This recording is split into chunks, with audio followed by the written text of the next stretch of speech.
So, on my last video, a couple people recommended that I check out this town called Pleasance. Very ironically named, by the way. If you don't know what Pleasance is, it's an abandoned town, which means it's probably filled with all kinds of nuggets of interest, right? Because there's gotta be a story behind it. And upon closer inspection, there actually is. In today's video, we're going to take a closer look at this. So, it's time to go to Pleasance and figure out what on earth is going on. To locate Pleasance, it is in the Lemoyne region, just a little bit west of Blue Water Marsh, literally just across the bridge and around the corner, and you're there. It's kind of hard to miss considering it's an abandoned town slash village, and is literally sat on a main road. The town appears to be comprised of 6 buildings, including a schoolhouse. Whatever this happened to be, it's too badly worn to tell what it is. A farmhouse by the looks of it, which has the creepy writings unclean sinners and ill with sin on its door and window that have been boarded up. A boarded up church, a barn with the words stay out plague painted on the doors, and another house. I'm not including the outhouses and chicken coops to this number.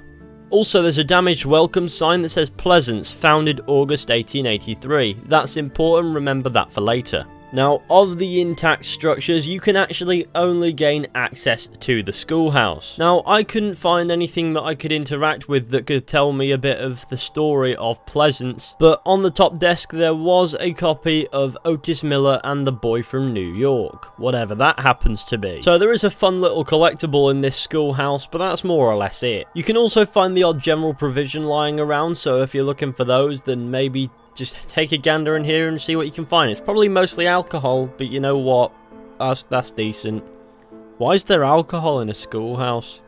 Anyways, I digress. There's something super interesting back near the church. To its side, you can find 2 rows of graves facing east, which makes sense. Head to the west and feet to the east is kind of like a Christian burial tradition, and since this is outside a church, lines up. That wasn't relevant, that was just me going off on one with a cool little bit of trivia, if you will. So who are these graves for? Well, each grave is actually individually designed. That means they've all got names on them and a date of death and how they died. This is the creepy bit. Edmund Tobin, killed by gunshot, September 1883, aged 29.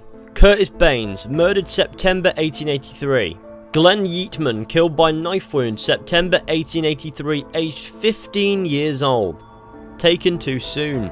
Daniel Curley had his life taken on September the 17th. Jimmy Horson, killed by knife wound, September 17th, 1883, aged 15 years. May he find eternal peace in heaven. Reginald Yeatman, killed by gunshot, September 1883, aged 43 years. Loved father and husband. Amelia Curley died of a gunshot to the head, September 1883, aged 66 years. Asa Horson, found murdered September 1883, aged 34 years. Beloved mother. Jesse Yeatman, murdered September 1883, aged 14 years, a tragic loss of a beautiful soul. And finally, Leora Yeatman, killed by gunshot September 1883, aged 38 years. So it would appear as if the town was massacred on the 17th of September in the year 1883, which funnily enough was about a month after the town was founded to begin with. So the town was essentially constructed and then abandoned within a month, which does explain why there seems to be an incomplete building next to the schoolhouse. It's not too badly damaged, it was just never finished. But surely everybody in this town didn't die in the massacre of September the 17th, 1883. No, that would be preposterous, because somebody did actually put up the graves. Did this developing town become abandoned as a byproduct of this massacre? More than likely. You're not going to stick around if 90% of the town's dead, are you? Well, I mean, you could, but all your mates are dead. Surely you just want to start new. So I'd imagine that the massacre is why the town is abandoned, but then comes to mind the words on the barn and the farmhouse. On the barn it reads stay out plague, which is quite baffling considering everybody who's died in this town was killed on the exact same day, violently, which has led some people to believe that the plague is the name given to the killer, which would be interesting, but given the efficiency of the massacre, I'd imagine there was more than one killer responsible. Also, there's variations on how people died. Some were stabbed, some were shot. A couple don't go into detail, which leads me to believe it could have been a raid, which isn't so hard to believe when you realise that this town is sitting in the county of Lemoyne. Though we can't exactly pin this on the Lemoyne Raiders or another gang because there's no real evidence. On the farmhouse, in the same handwriting, it says unclean sinners and ill with sin. Does whoever wrote this know something we don't? Are they on about the villagers or the people that killed the villagers, whoever they may be? Also, what is the plague? Because nobody in this town seemed to die from any form of ailment or affliction, instead they all died violently. Is the plague whoever killed the inhabitants of Pleasance? Or did the killers themselves deface the barn door and the farmhouse, thus calling the occupants of Pleasance the plague? There's so many possibilities. Like it's essentially a riddle. We've also not made any progress on who killed the inhabitants of Pleasance. Did one man massacre them, or was it an entire raiding party? We know there was at least 1 or 2 survivors because somebody buried the bodies complete with headstones. Somebody who could recognize the bodies of the dead, which would suggest that whoever buried them knew the departed. Now, one man on a massacre probably would leave a few survivors, whereas an entire raiding party, survivors would have to run away quite far and then probably wouldn't come back on fear of being killed. And for all we know, that could have happened, and considering that the raiding party wasn't exactly taken down, maybe that's why Pleasance is abandoned. The survivors feared that if they returned there, then that raiding party, whoever they may be, would return. So who are the people responsible? That is the big question. Could it have anything to do with the shack that you can find just a little bit west of the town, which is referred to as Lonnie's shack and has a decent view of Pleasance, barring the trees that are in the way now. But tactically speaking, Lonnie's shack would probably be a decent place to gather a raid against Pleasance. Now, upon thoroughly searching the interior, I couldn't find anything that would suggest that the people who occupied this shack were responsible for the massacre at Pleasance.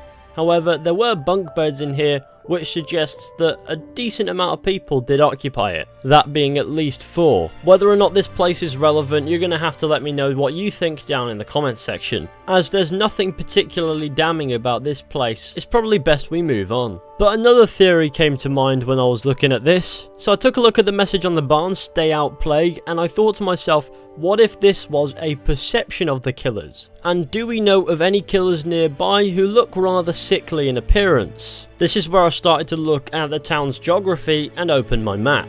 I remember when I introduced the location of Pleasance, I mentioned that it is just west of Blue Water Marsh, which is literally just across a bridge from it. Now, Blue Water Marsh houses a lot of creepy occurrences like ghosts, and most relevant to this video, zombie-looking killers, the Night Folk, who terrorise the bayou indiscriminately in an incredibly savage and unhuman way. Could they have migrated ever so slightly east and massacred a town? Very easily. However, there is one massive hole in that theory. The Night Folk we know aren't known to use guns. And whoever killed the 10 occupants who now lay dead in this graveyard in Pleasance killed several of them with guns. So surely it couldn't have been the Night Folk, right? Well, I won't rule them out so quickly, but for some reason I don't believe it's them based on the fact that the Night Folk don't use firearms. So I don't believe we're likely to get a solid answer as to who killed the residents of Pleasance, purely because there's so many possibilities. It could have been the Night Folk, it could have been the Lemoyne Raiders, it could have been another faction entirely, and probably was. It could have been one person going on a madness. It could have been a resident of Pleasance massacring his fellow townsfolk. So unfortunately the big question cannot be answered, at least not based on the evidence that we have.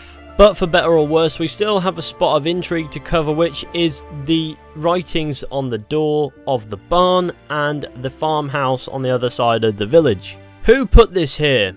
Could it be a survivor? Maybe. Could it be whoever massacred this place? Maybe. Or could it be someone else entirely? I think you know where I'm going with this. Could these writings be the work of Top Hat McFuck-with-your-brains, which is born from the fact that the strange man also uses writings on walls and things to communicate with the player? It's a stretch, I know, but I couldn't make this video without mentioning that strange man at some point. Before we wrap this up, you can actually investigate this place and write it in your journal. If you're playing as Arthur, it will read, "Here's that empty town I found," with a decent drawing. And as John it will say, I went to an abandoned town with a terrible drawing. John is not an artistic fellow. My god. I say that, but I can draw about as well as John anyway, so, you know, I'm one to talk. It doesn't add any much to anything, but I wouldn't be able to wrap this video up without mentioning the journal entries. Another thing worthy of note is several players have reported that they heard a ghostly female voice talking while exploring the abandoned town of Pleasance.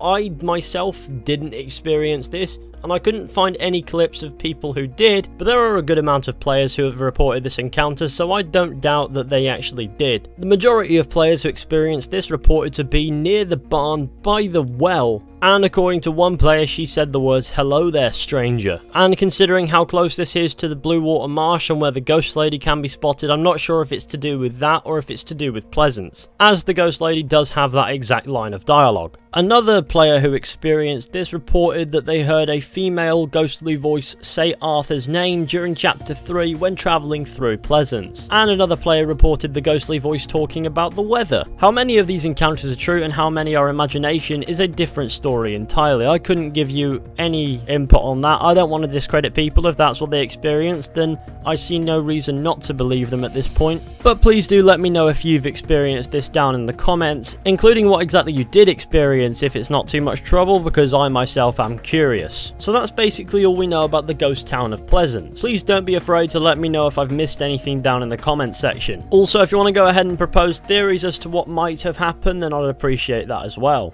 But you know what, unfortunately we don't have a conclusion at the end of this video. We don't know what happened here, and that's just the way it is. But anyways, thank you all for watching. I hope you enjoyed. Be sure to go ahead, leave a like, subscribe, share the channel with your friends and all that wonderful stuff.